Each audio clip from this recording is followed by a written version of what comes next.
Hola Pisces, welcome to your Pisces compatibility reading. This is if you are in a relationship with a Pisces, going to be in a relationship with a Pisces, or just wondering what it would be like. This is a general reading. I am concentrating on the sun sign, so please factor in other signs of your partner, okay? There's no timeline on these. They will be uploaded from now until eternity, whatever eternity is in this realm. When you view it is when you're meant to see it. I'm doing that because we get into a lot of different relationships, so we want to know compatibility with people. I'm doing them in the order of the most viewed videos by all time.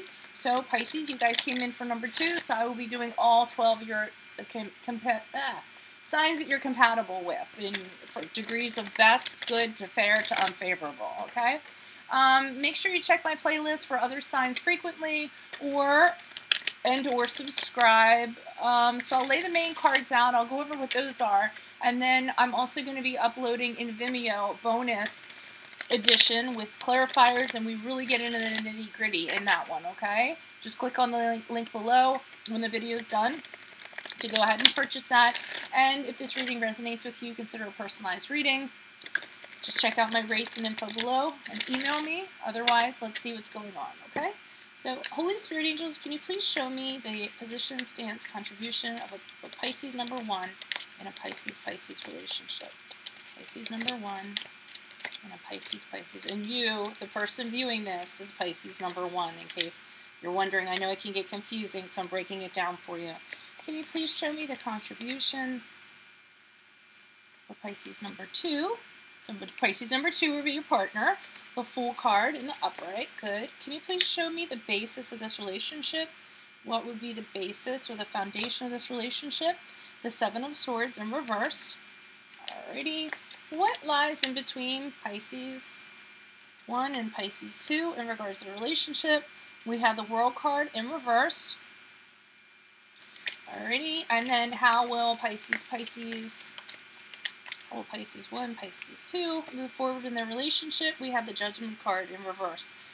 Alright, this is kind of interesting. Now, you would think that, a Pisces would be your ideal match. That's not the case. 2 rights don't necessarily make a right, okay? There's a little more work to it, so that's why this relationship is rated as good, okay? And the thing about you guys, if you did kind of get together, and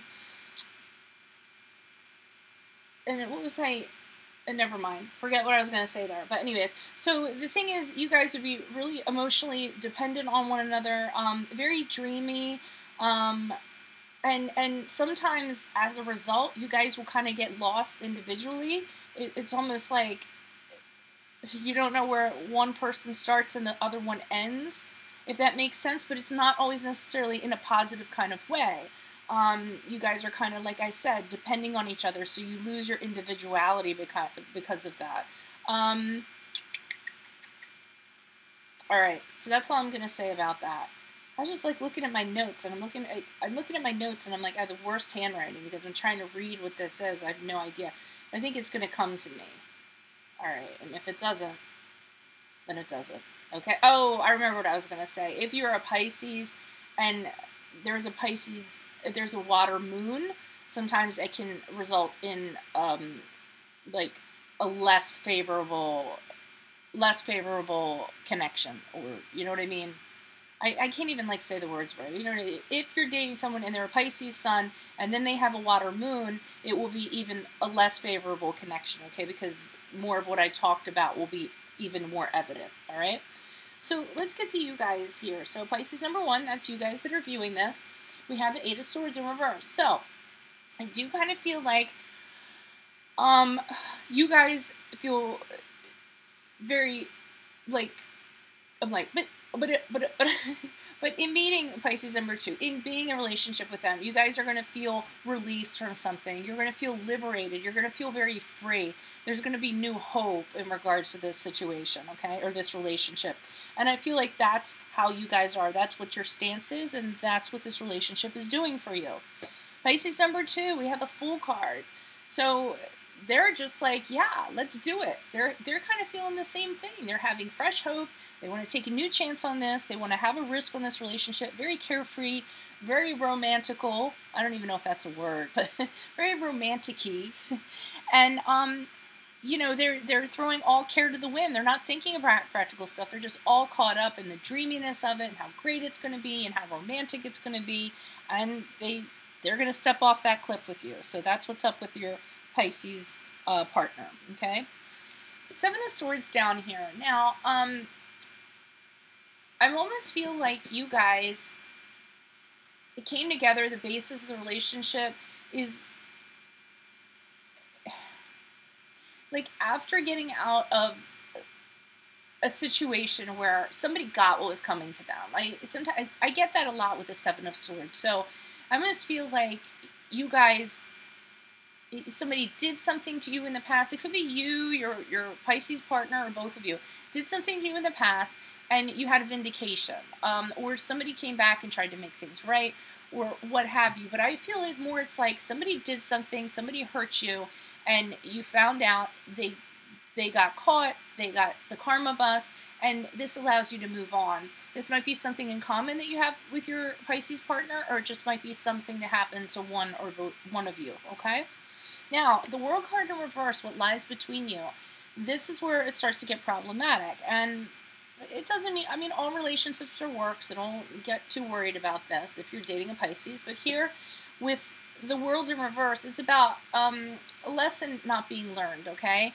So, or unfinished lessons. I shouldn't say lesson not being learned. So, stuff that you've kind of done from the past. And what I'm feeling with this is that you guys are going to come together, and it's just going to be so, like, out of this world in terms of whimsical and all this stuff that's just wonderful energy. And as a result, you guys really aren't kind of like, you might be shirking practical matters. You might be not learn, a lot of stuff is unfinished that you kind of need to do. I almost feel like you guys, the mundane stuff, it's not really anything you want to kind of deal with. So I almost feel like there's an avoidance there. So I don't feel like this relationship is complete because of that. I think you guys are kind of operating on this unrealistic level. This really, what's a good word for it? It's like high expectations in regards to love, but I forget. There's a term for it, and I can't remember, and I don't want to get caught up on that. Okay, but that's what I kind of feel like that might be. And then we move forward here in regards to the Judgment card. So I do feel like as you guys continue to move forward in this relationship, you're really gonna have a wake-up call. Remember back here, I said, talking about how, things are unfinished. You guys aren't kind of complete in regards to this relationship. There's pieces or parts missing. And I feel like, you guys are going to assess things or kind of look at your relationship and say, okay, it's great to be in love. It's great to lie around in bed all day. It's great to be picking daisies and giving them to each other and everything. But, let's have this week and realize we can't exist on love alone, okay? Love doesn't conquer all. And I feel like one of you or the other one is really going to have a wake-up call, like clarity in regards to this, and judge the relationship and assess it and be like, okay, we need to be a little more grounded. We can't just be like, weaving flowers in each other's hair and being all like that. Eventually there comes a time where you kind of have to assess and start working on the relationship after the stardust kind of wears off, okay? So, and I think that's where you guys will really kind of have your reality, your clarity, when all the like the glitter kind of wears off from this, and you realize, okay, now we have to kind of be a little grounded and deal with mundane matters in our relationship and do it well together, okay? All right, so that's what I'm getting in regards to the Pisces relationship. Click on the link below if you would like to go more into debt. Into debt. Into depth, not into debt. Oh my God, I'm sorry. Okay, and for a Capricorn to be saying them, that's terrible.